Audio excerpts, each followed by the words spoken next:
In 2003, President Ruth J. Simmons directed a committee of faculty, staff, and students to examine Brown University's relationship with the Rhode Island and transatlantic slave trade. In October of 2006, the committee presented its report to the corporation of the university. The next year, the report was made available to the public at large.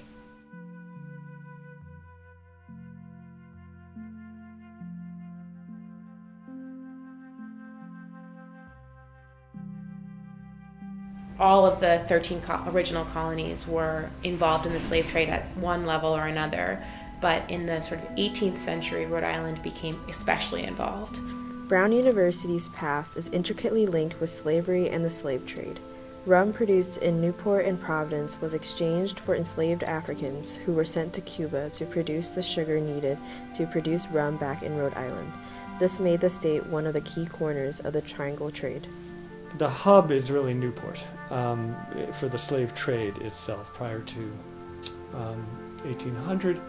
And although Newport's the hub of the actual coming and going of ships, the whole colony and then the state is focused on the trade indirectly, if not directly. Rhode Island financiers also had their own plantations in the Caribbean, which was sort of the heart of the slave trade, the Caribbean and Brazil in the early period. And then later, in the 19th century, when the Cotton Kingdom came to the southern United States, Rhode Island, much like Massachusetts, became heavily involved in the kind of industrial revolution of the 19th century. In the mid-18th century, about 1 in 10 Rhode Islanders were enslaved. Brown's first endowment was primarily composed of profits from the slave trade. University Hall, which is the first building that was built on the Providence campus of Brown University, was built by several laborers, 4 of whom were enslaved, so there's a very sort of explicit connection. And the Brown family, who would eventually provide the name of the university, invested in the transatlantic slave trade on multiple occasions. The establishment of the Steering Committee on Slavery and Justice made Brown one of the first universities in the nation to investigate its role in the slave trade.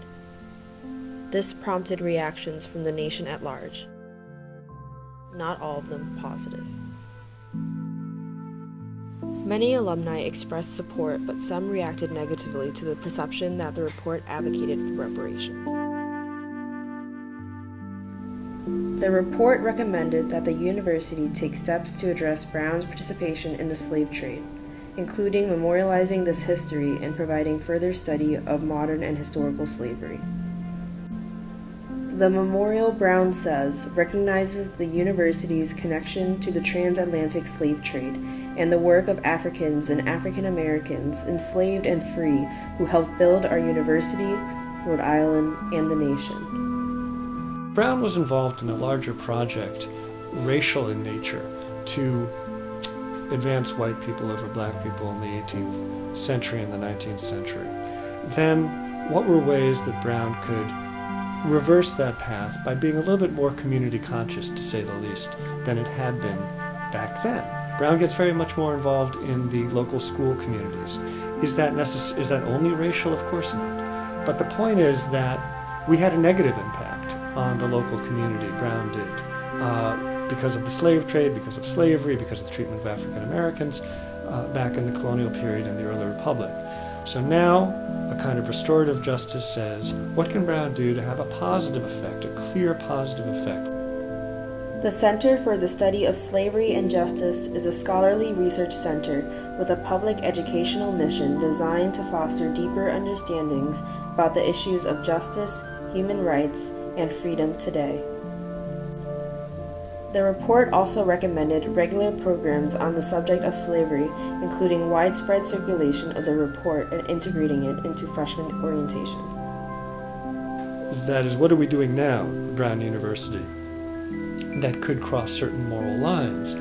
And if we only focus on the past, then that's a problem. I think that the sort of framework of reparations is really useful for thinking about dealing with this legacy that we live with as Americans, as people at Brown University. And I think apologies are symbolic, and symbols matter. because we live in a world in which we traffic in symbols, in which symbols have impact on the way that we think and the way that we treat each other. And so, yeah, I think apologies matter. I think that they're not the end game. It's not the be-all, end-all.